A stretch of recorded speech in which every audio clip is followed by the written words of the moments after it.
Came across this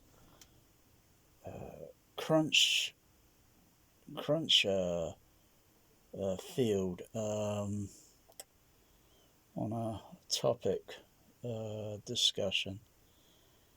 Some say it's kind of infallible. It's flawed or such. I can see why it may be flawed.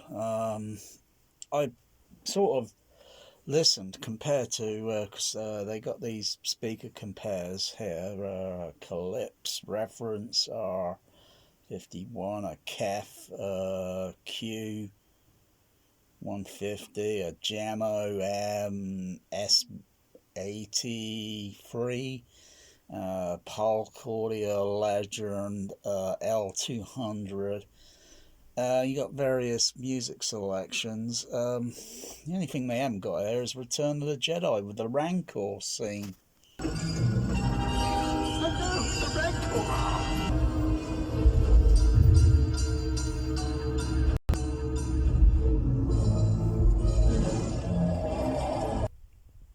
So I thought I'd just add that in there as a joke. If no one gets the joke, then let me have a listen again to some of this.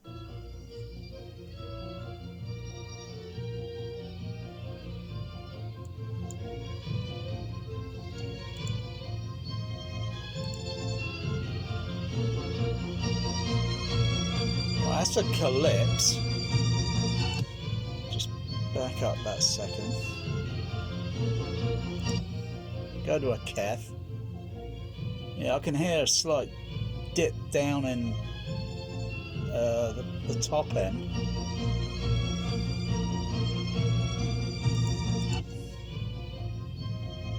Go to a Jamo. Go back to a Kef.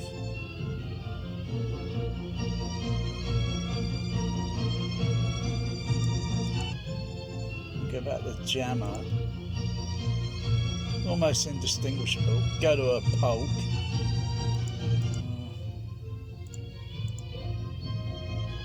Yeah, I noticed a bit of difference. The level seems to be going up, sort of thing. And that's probably due to the crossover, the passive crossover filtering network division. Because crossover is what makes a speaker. Although each speaker driver, bass, mid, element, tweeter, a small Calypse horn. I can't listen to let me go to that's some pop music, but then the only thing here not on this test, apart from they haven't got the Rancor, the original Laserdisc, because you've got to have originals, you know what I mean. The only thing they haven't got on there is pink noise, sine wave sweep, variable sine wave tone, so you can play sine wave tones and such, to see whether or not these speakers may or not have or generate in harmonic frequencies. Any speaker will. Any speaker would. The more power input you give it, eventually it's going to give, But that's going to be at very, very extreme high levels, and you wouldn't even want to listen because you have your earplugs or you have your ear defenders on. You just eventually, until you start seeing it like, does actual nature itself maybe generate harmonics? I guess it does. Anything that plays, eventually, it's going to have something, But I kind of like the Calypse ones, but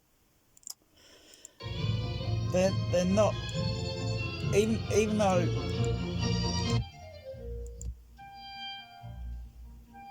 I'll go to a Kef.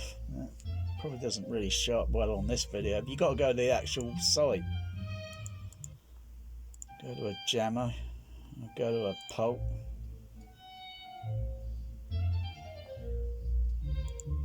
Play that again. Okay, because I'm listening to the bass notes.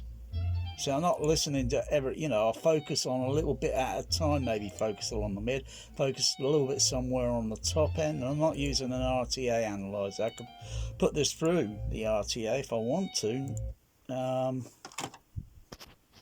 Okay, it's a little bit difficult here.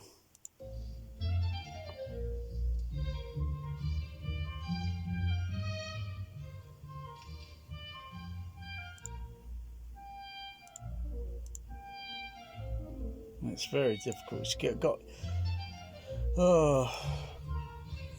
just scroll that back. So,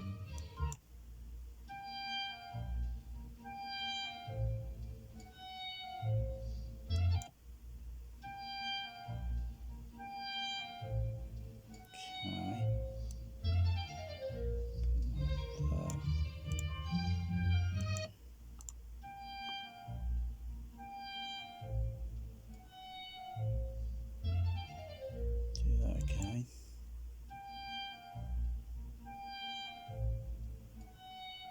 Okay, gotcha.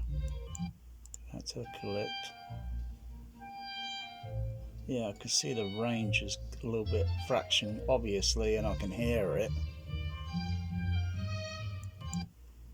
But it'd be a heck of a lot easier if it had a steady.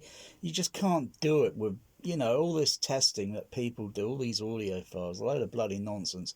Why don't you use some pink noise, for crying out loud, to test those bloody speakers?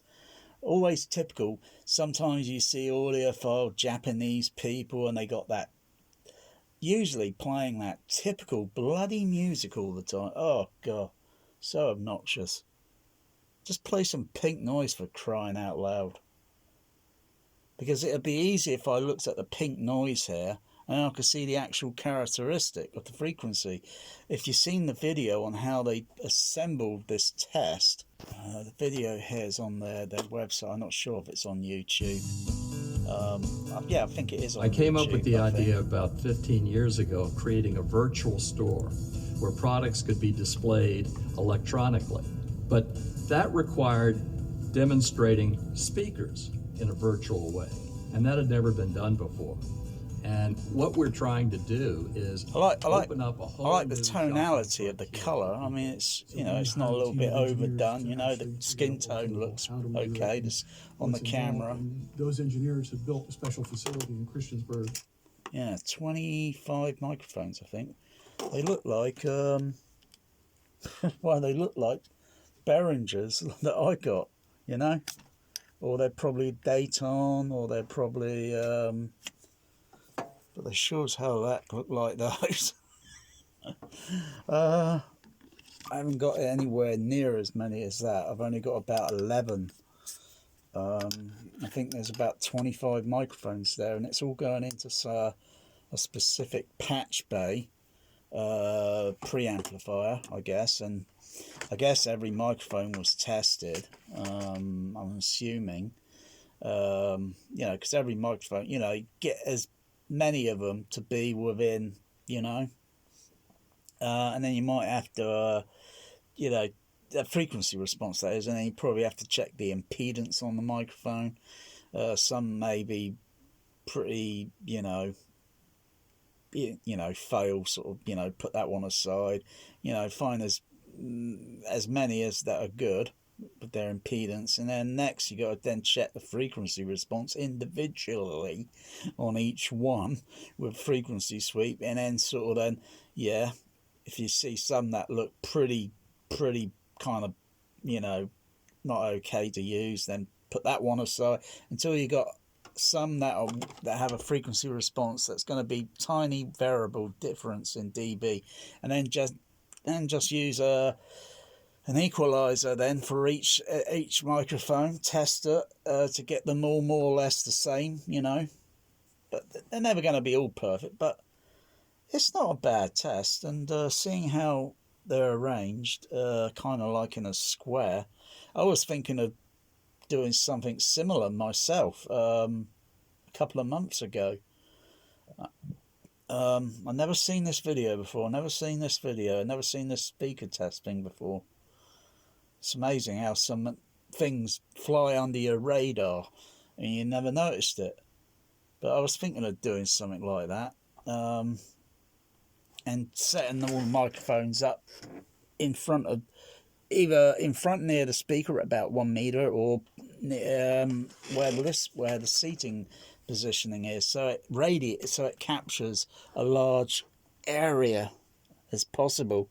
And then I was thinking of doing, well, what if I put every single microphone literally side by side, and think, good gosh, no, it's cheaper to buy the microphone capsule thing, which I think one that's pretty good is a Panasonic. And then you got to then get the designer or electronic, for the because you need something to. It's got to be phantom powered, and then you got to work out all that, work out the whole total cost, and eventually it was like, whoa, this is pretty pricey, but still cheap, still cheap, still cheap. But I think of like a microphone array like that is like an antenna array that they probably use in those like VLAs, very large antenna arrays in was it California? For listening to the outer space radio wave signals and such, and they got to have lots of arrays of there's a certain principle to that. And an array of microphones where we measure the sonic differences between speakers. So the idea is that we're trying to make one speaker sound like another.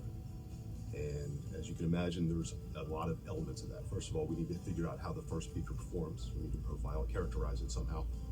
And we use a stimulus response type of measurement where we've got a specially constructed excitation signal that we drive the speaker with, and the microphones pick up the pressure. And I think I could just see underneath, they look like I think I can just about see the logo symbol.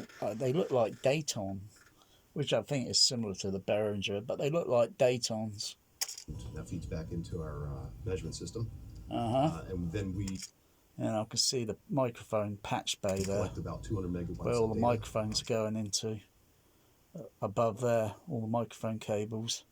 So yeah, it's going into some sort of, because they got to be all preamplified and adjusted and everything, etc., etc. And I'm not familiar with, I don't have any experience with what this equipment is, but I catch on.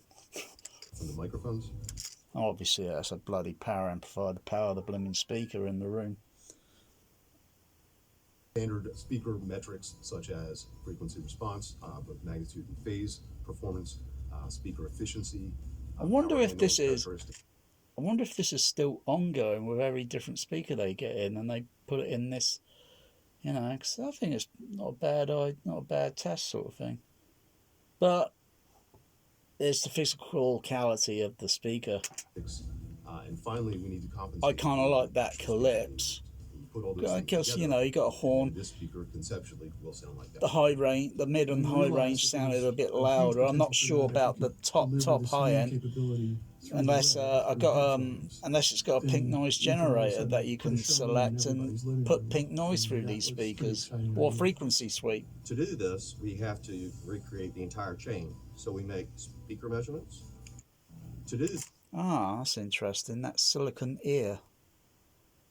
I've got a silicon ear, but not like that one where it's got a square, like, so you can put a bit of adhesive on it and then just stick it down. I just got a simple silicon ear, which sometimes I put over the microphone, which kind of then puts a frequency boost, because our hearing range has a slight increase in the frequency range in at a certain frequency between 2 and 4 kilohertz range. we have to recreate the entire chain. So we make speaker measurements, we make room dynamic measurements. Looks like ordinary foam for like, just shaped like, And can recreate those. We also make measurements of headphones and have an understanding of how people use. So that's We the also chamber make up there. measurements I wonder of if they headphones. tested big JBL cinema speakers in there. Because, there are options, pays to shop around, There's no bother buying, there's no worry buying second hand. Huh? because someone may not be, they didn't like it too much, or they don't have much equipment there to had make alterations to make that speaker a little bit better in their room, because they just sell it because it's just like, didn't like it. I think, oh, and they just totally forget that, the characteristics of the speaker enclosure, volume size of the speaker enclosure, the speaker driver, elements have all got different frequency characteristics. The passive crossover network, or you could just say, if it's got binding posts for bi-amplifying, or put a active crossover on, or better still a DSP where you can DSP crossover where you can adjust the frequency, customize it, and probably get those speaker elements to drivers to be just a little bit more optimum performance. It's usually the crossover that makes the loudspeaker.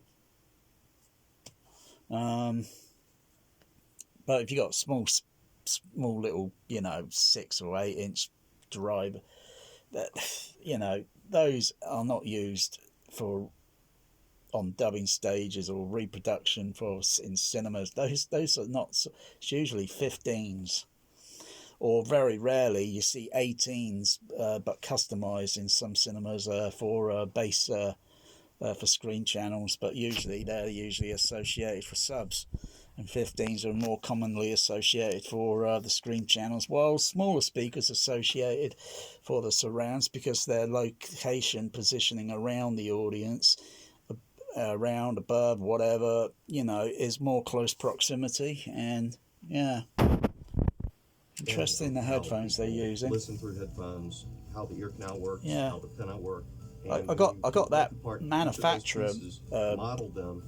I got that manufacturer make, but not the same model. I've got different. There it is. That manufacturer, Schneider, and what's that? HD something Pro. I don't have those ones. I've got different ones. They fit comfortably, and I just use them for just quick monitoring, check-in and such, and then listen to the loudspeakers in the room. I don't use them all the time. Never do. I just use them for quick monitor check-in, and that's it. Recreate an experience of a person listening to music at their house. So when you go down and select your headphone in the menu, you can be assured that you're going to get a best experience possible. I might try the headphones, but I'm not really interested. And we saw a remarkable correlation between. Because I know what the frequency characteristics of my headphones are. I've done a frequency sweep on them several years ago. I know what they are, so that could be adjusted with an equalizer just to make them just a little bit better. Or but as long as I can hear high frequencies there still, that's fine. As long as I can hear mids, that's fine. As long as I hear lows and I can feel that bass pressure, on my ears, I can feel that bass pressure, but not playing at extreme stupid levels. I play them at 85 or less, because they're in close proximity and they're coupled with your ears. You don't need to play them that loud, unless That's been really exciting for us because we put a lot of time in the headphones and what they liked in the listening rooms. So those are 280 Pro, HD 280 Pro, and that's test number 4. I can see it's got a number 4, so obviously going all through all the brands. And at the end is the cosmetic design. I saw those, something like The Abyss, and I thought that was something to do with the bloody movie, Obviously I'm misled with some bloody ridiculous stupid headphones that I wouldn't even, I would automatically throw them in the cat litter box. They just look hideous. Those, they look normal, if you know what I mean. So this has been an extremely successful technology, and it's really the only way in the world that shoppers can audition speakers remotely. Yeah, just add Return of the Jedi to it, and some pink noise and sine wave sweep, and uh, test out some JBL Cinema Professional. Because personally, I would just go for, you know, you wouldn't have to look at another speaker then, for crying out loud. Especially when they're second hand and they're cheaper than something that's brand new, something that's tiny, smaller, yeah. But then, you know, it's like, you know, a bit of plutonium is so small, and yet the price for that, well, But anyway, you know, or maybe I'll just get a flux capacitor and ping pong ball machine, and then create a time machine. Oh, yeah.